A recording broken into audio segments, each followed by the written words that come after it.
Let's do a brief overview of how the progressions and improvisation volume is laid out, and the components which comprise it. Basically, the book is divided into various types of progressions. The first section has what are known as scale tone degree progressions, which are divided into two parts: 4-measure progressions and longer than 4-measure progressions. The next section has little 4-measure progressions with guitar voicings, in which you can string them together to make your own songs. The next section, various 12-bar blues progressions with major pentatonic and mixolydian patterns for soloing. The next section are all the patterns mapped out for you for window soloing, that is, soloing within the same position. The next section has diatonic and circle progressions using open chord voicings. The next section is improvising over scale tone degree progressions. And the section following that, which we may not have time to discuss in this video, but is clearly mapped out for your convenience, is understanding notation and key signatures. The next section are numerous chord exercises using jazz chord voicings from minor sevenths to complex 13ths in cycles. At the very back of the book are a series of charts that will help you. Here's the scale tone degree charts, giving you quick and easy access in all keys to the scale tone degrees. Numeric analysis of chords from simple triads to major polychords. Numeric analysis of scales and modes. And last but not least, chord and scale compatibility charts.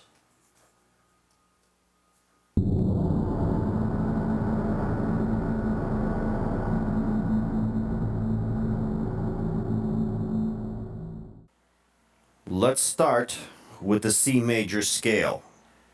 If you change the numbers to Roman numerals, you now have the foundation of progressions. The Roman numerals 1, 2, 3, 4, 5, 6, 7 are known as scale tone degrees. Using our basic chord construction of every other note, the Roman numeral 1 will always correspond with the first chord. The Roman numeral 2 will always correspond with the second chord. Roman numeral 3 will always correspond with the third chord. Roman numeral 4 will always correspond with the fourth chord. Roman numeral 5 will always correspond with the fifth chord. Roman numeral 6 will always correspond with the sixth chord. Roman numeral 7 will always correspond with the seventh chord. These 7 scale tone degree chords are called diatonic chords. Diatonic means from within the scale.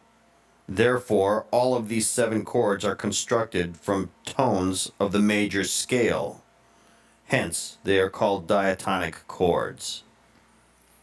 Playing the chords in this fashion, 1, 2, 3, etc., is known as diatonic motion. In fact, what you're hearing right now is a diatonic progression. So let's look at what's going on here using triads. The 1 position is a major. The 2 position is a minor.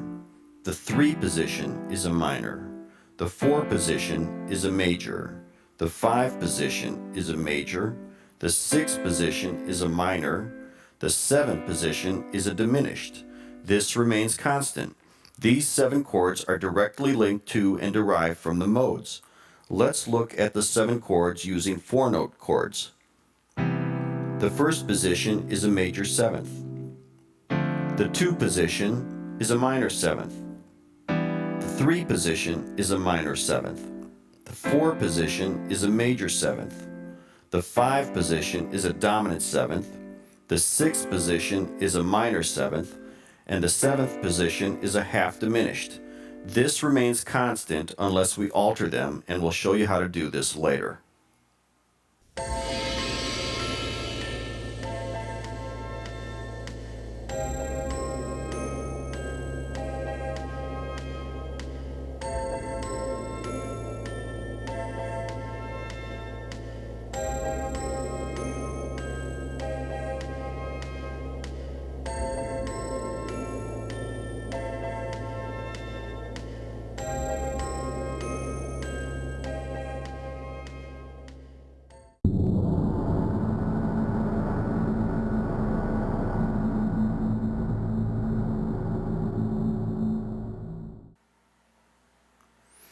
The circle of fifths demonstrates the relationship of the scale tone degrees to each other in fifths. On the circle of fifths, you see 12 positions like the 12 positions on a clock. These 12 positions represent the 7 scale tone degrees and the 5 enharmonic degrees. Unlike a clock whose numbers flow consecutively, 1, 2, 3, 4, 5, 6, etc., the positions on the circle of fifths move in fifths. Some people call this the circle of fifths and fourths because when you move counterclockwise, you are moving in fourths. But a fourth is merely an inverted fifth.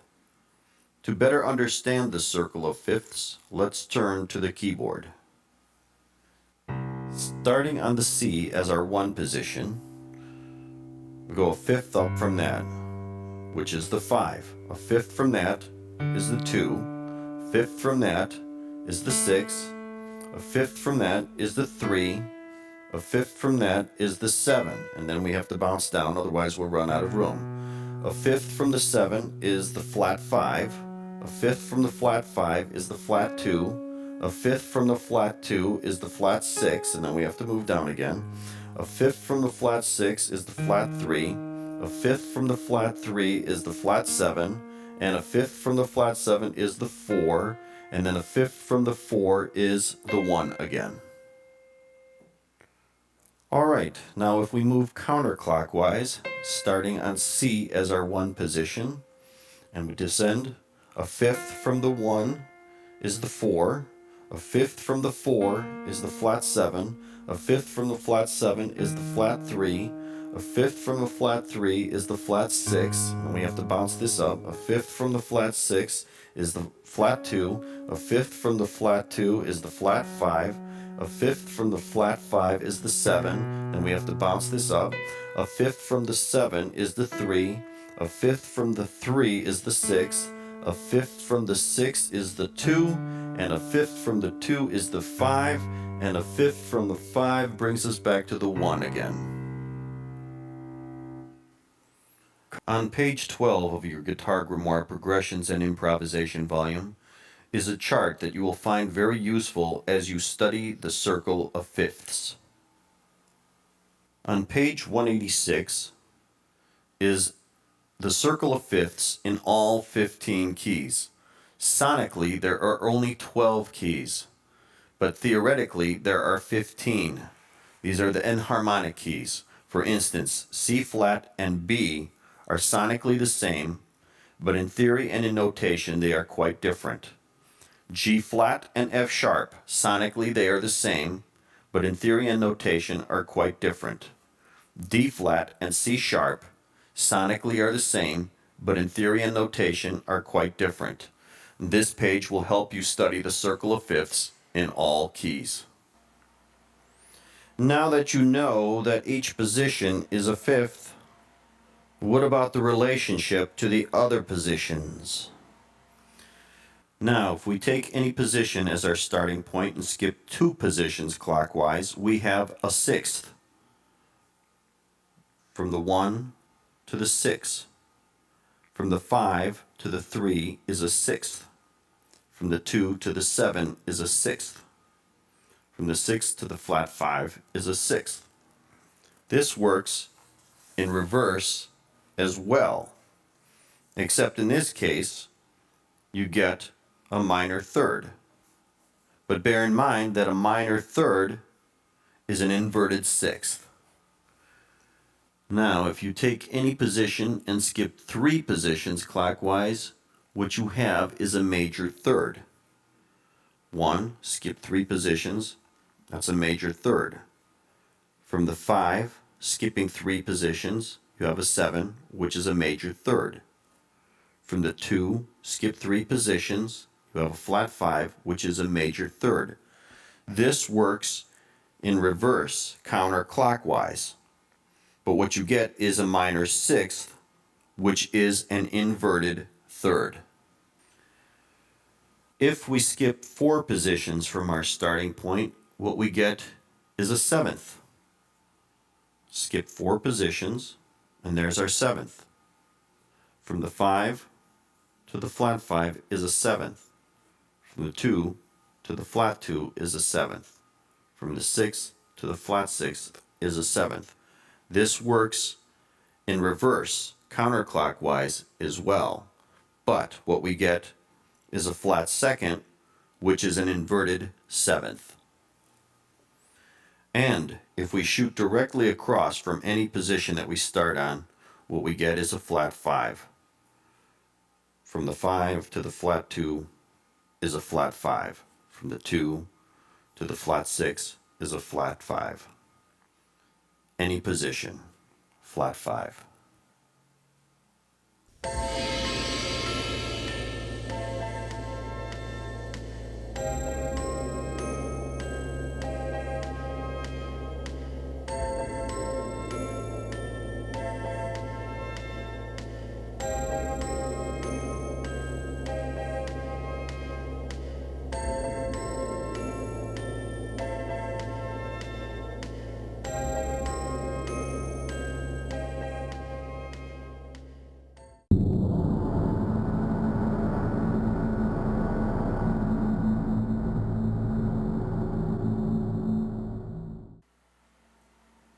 Now that you understand the circle of fifths, we can start learning progressions.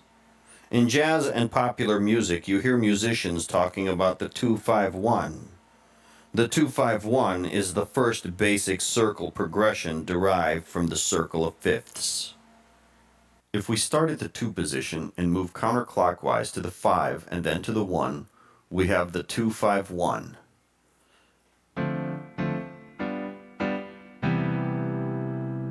The next basic circle progression is the 6-2-5-1.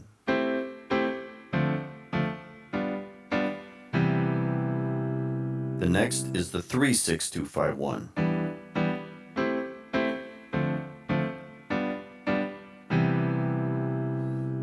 The next is the 7-3-6-2-5-1.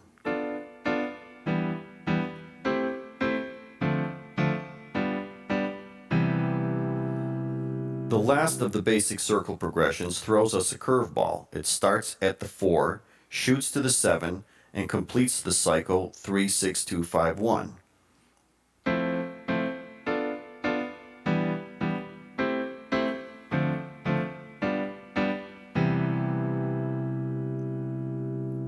The next type of progression is the chromatic progression, which is 3, flat 3, 2, 1.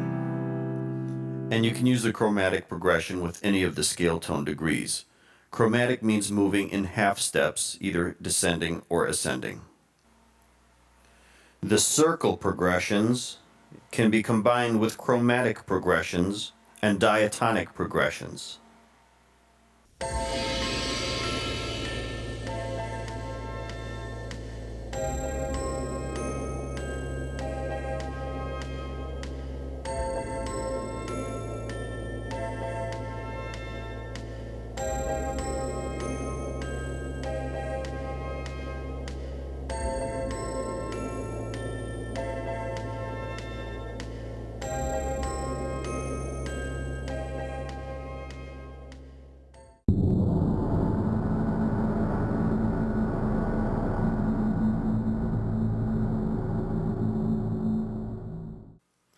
Many times, especially in jazz, a progression sheet will be written out with just the root motion rather than the full chord name.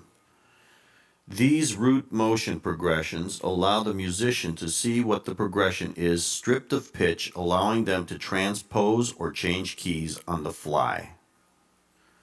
When creating progressions, you are not limited to using circle progressions, diatonic progressions, or chromatic progressions. You can use any root motion. Your patterns can be symmetrical, or very methodical, or highly random. These scale tone degree progressions can also be called root motion progressions. When we create scale tone degree progressions, our root motion of 1, 2, 3, 4, 5, 6, 7 will be the only thing that will remain constant. The chord structure of the positions can be altered. For example, the 2 position, which is naturally a minor or a minor seventh, can be altered to be any chord form we choose. When creating the altered scale tone degree progressions, picture an X and Y axis. The X-axis represents the root motion. The Y-axis represents the chord alterations. On page 19, figure 61, we have an example of a root motion progression. Below in figure 62, we take the progression and alter it 5 different ways. In the figure 61 progression, remember that 1 and 4 positions would always be a major or a major seventh, and that 2, 3, and 6 positions would always be a minor or minor seventh. The 5 position would always be a major or a dominant, and the 7 position would always be a diminished or half diminished. In figure 62, we break the rules. Each one of the examples in figure 62 is the same root motion progression from figure 61, but with different alterations. On page 20, figure 63, taking the first altered progression from figure 62, we give you an example of the same root motion progression written out in the keys C, D, E, F, G, A, B, which you can see here if I move the book. You'll note that the 1 chord, which by diatonic rules should be a major or a major seventh, is a minor, breaking the rules of diatonic voicing.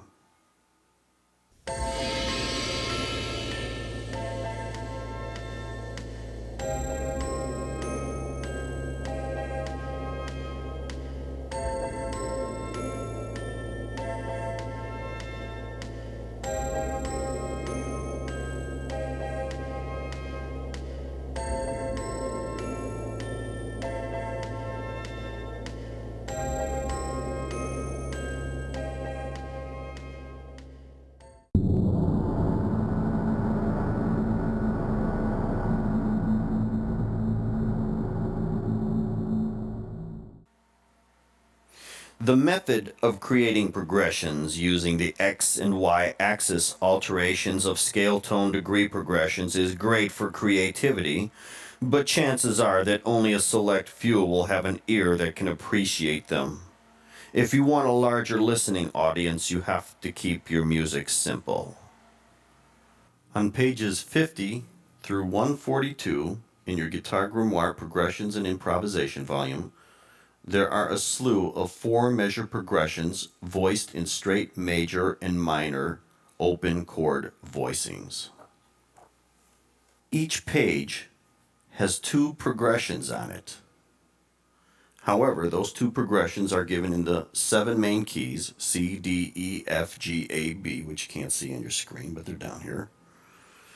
And then this section is subdivided into 7 sections. We've got progressions that start at the 1 position, progressions that start at the 2 position, progressions that start at the 3 position, progressions that start at the 4 position, progressions that start at the 5 position, progressions that start at the 6 position, and last but not least, progressions that start at the flat 7 position. Before we start learning how to make a song, let's explain why the last section of progression starts at the flat 7 position and not the 7 position. The 7 chord, which is a diminished, sounds terrible in most applications, especially in pop, rock, country, blues, R&B, top 40, etc. To make it sound more useful, we do a very unorthodox procedure. We flat the root of the 7 chord, leaving the other 2 tones alone. And what we get is a major chord starting on the flat 7 position, rather than a diminished chord starting on the 7 position. This then becomes a useful chord for the various popular styles of music that we just mentioned. All of the progressions have the root motion, the Roman numerals, at the top of the page above the C progressions. Some of the chord voicings have altered voicings. For example, a 5 chord would always be a major or a dominant, but you will see it in some cases as a minor. Now, let's make a song. When using the mini progressions to create a song, you can combine any of the progressions from any of the positions, but they must all be from the same key. In other words, you can take progressions starting on any of the positions and piece them together, but they must all be from the same key. If you'll note, all the progressions starting on 2 in the key of C start with a D minor chord. That's because D minor is the 2 chord of the key of C. So let's take some progressions from the key of C. Let's take progression number 142 in the key of C with the chords C, A minor, F, and C. And it sounds like this. C, A minor, F, C. Let's take progression number 143 in the key of C, which has the chords C, A minor, F, and G. And it sounds like this. C, A minor, F, and G.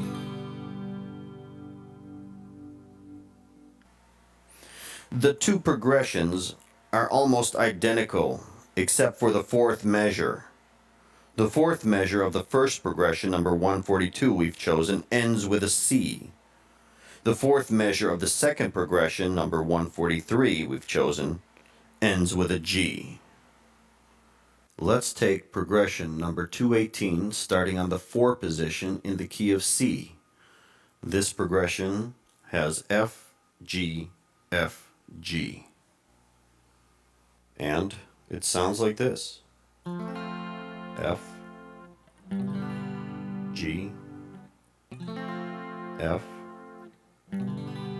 G. Then we'll take progression number 284, starting in the key of C on the 6th position. These chords are A minor, E minor, D minor, and G. And it sounds like this. A minor, E minor,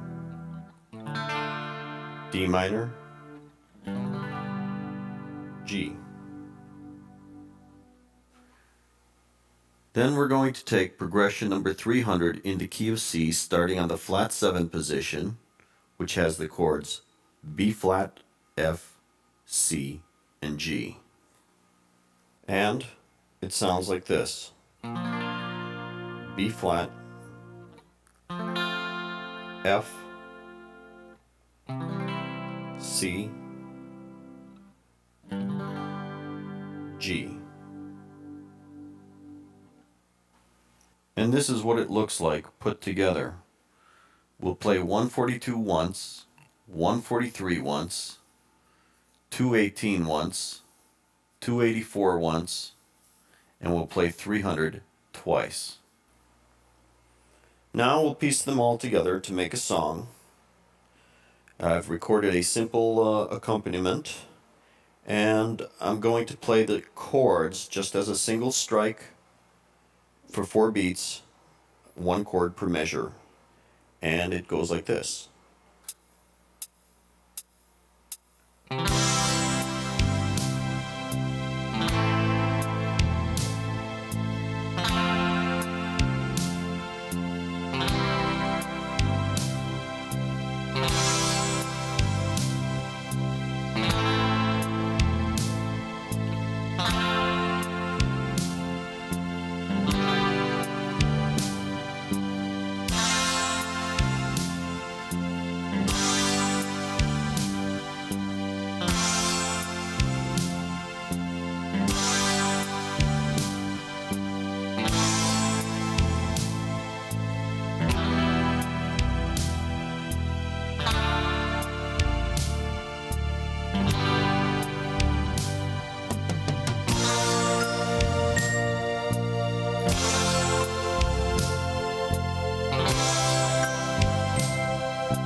Now you've learned how to create your first song.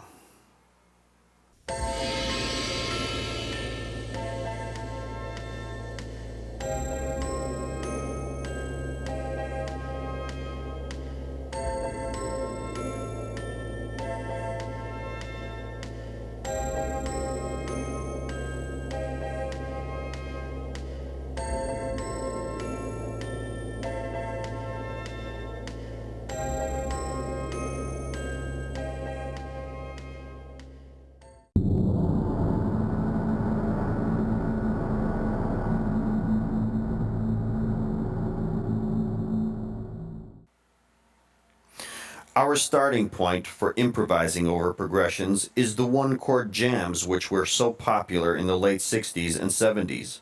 In fact, they are still used in concert a lot because they are so much fun and the crowd soaks them up. If we are doing a jam in A minor, we use the A minor pentatonic to solo. If our jam is in B, then we use the B minor pentatonic. If our jam is in G, then we use the G minor pentatonic. Here's the G minor pentatonic.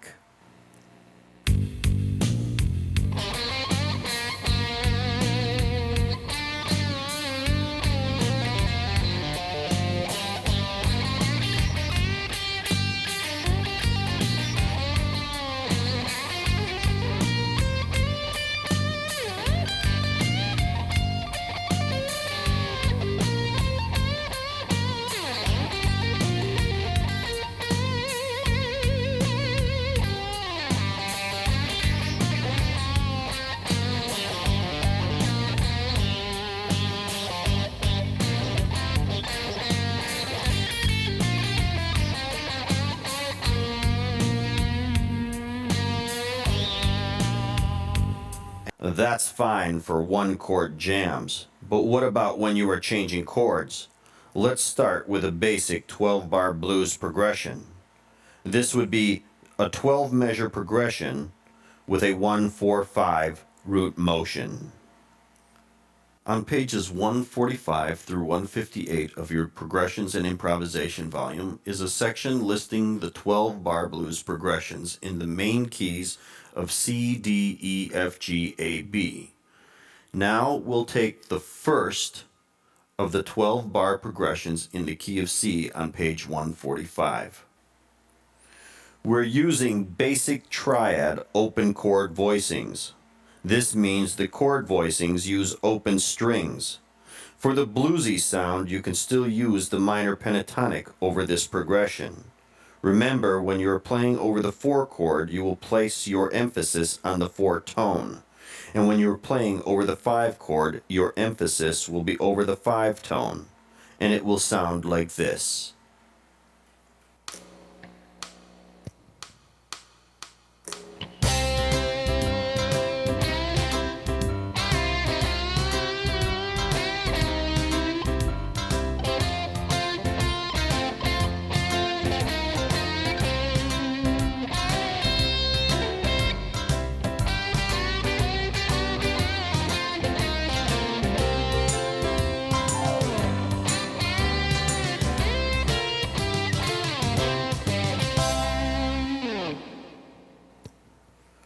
When you are trying to generate a country or southern rock sound, then your pentatonic has to change with the chord. In other words, you play a C major pentatonic for a C chord, an F major pentatonic for an F chord, and a G major pentatonic for a G chord. So the tonic of the pentatonic has to match the tonic of the chord. Tonic means root. Let's use the first progression in the key of C with major pentatonics.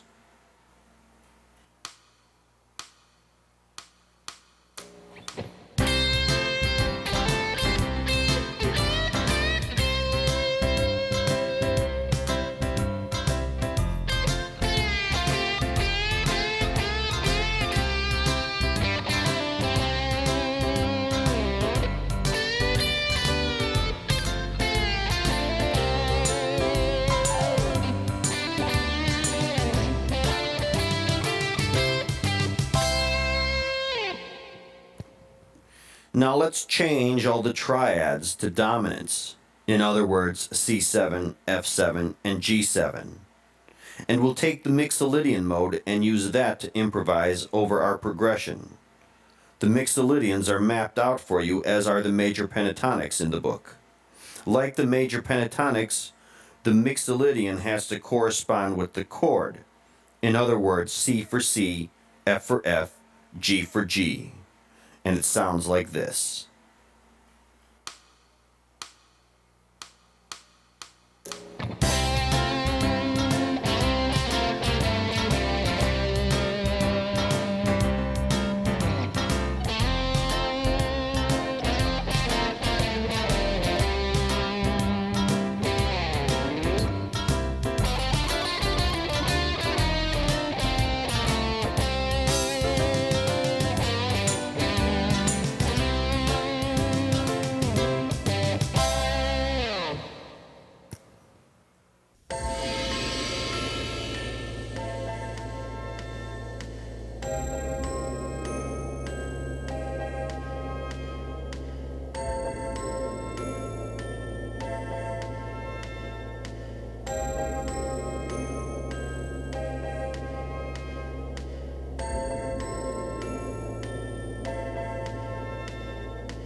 What does soloing within a window mean?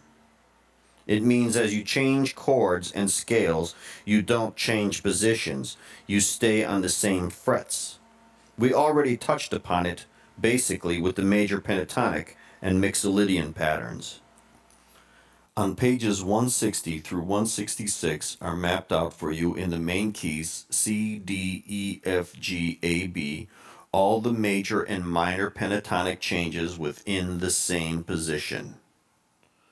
If you'll notice above the fretboards, for instance, you'll see two sets of names, majors and minors.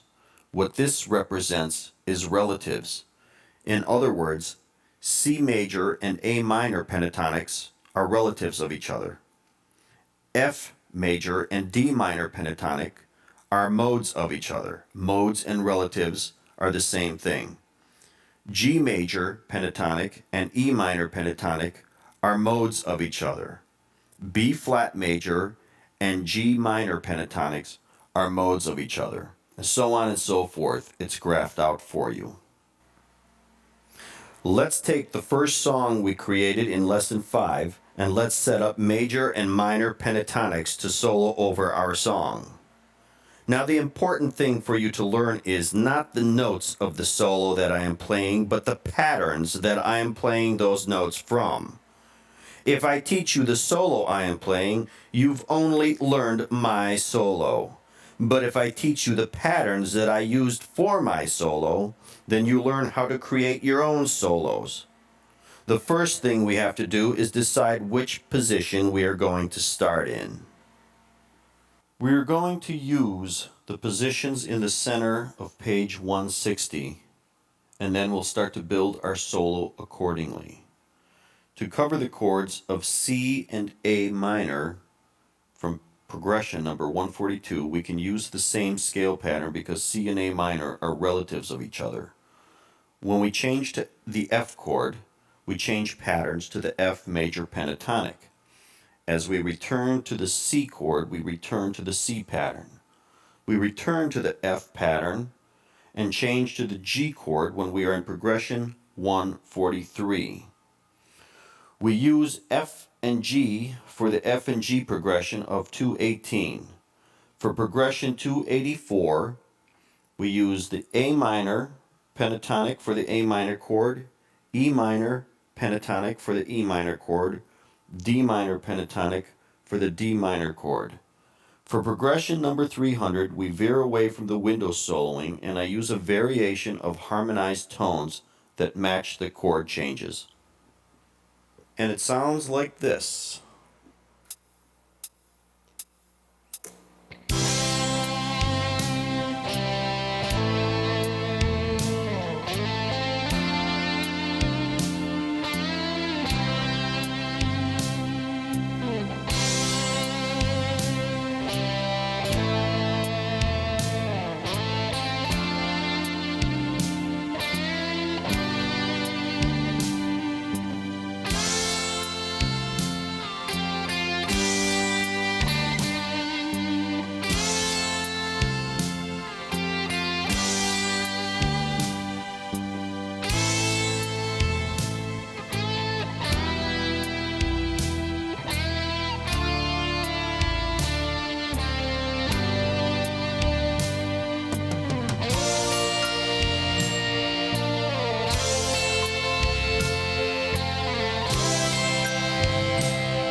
On pages 168 through 174 are charts mapping out all the diatonic and circle progressions in the keys C, D, E, F, G, A, B using open chord voicings. At the top of the page are the chords listed diatonically, in other words 1, 2, 3, 4, 5, 6, 7. Below that section, the chords are then arranged in circle progression sequence as in 2, 5, 1, 6, 2, 5, 1, 3, 6, 2, 5, 1, 7, 3, 6, 2, 5, 1, 4, 7, 3, 6, 2, 5, 1. Below that is graphed out for you the major scale broken down into positions for soloing over the progressions. When we are using straight diatonic chords, in this case all the chords from the key of C, then any of the patterns from the C major scale will work over all of the chords, because each of the diatonic chords are built upon tones from the major scale. Let's start with the 2-5-1, and it sounds like this.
If you recall, in Lesson 4, we showed you how to create scale tone degree progressions where the chords were altered from the rules of diatonic voicing.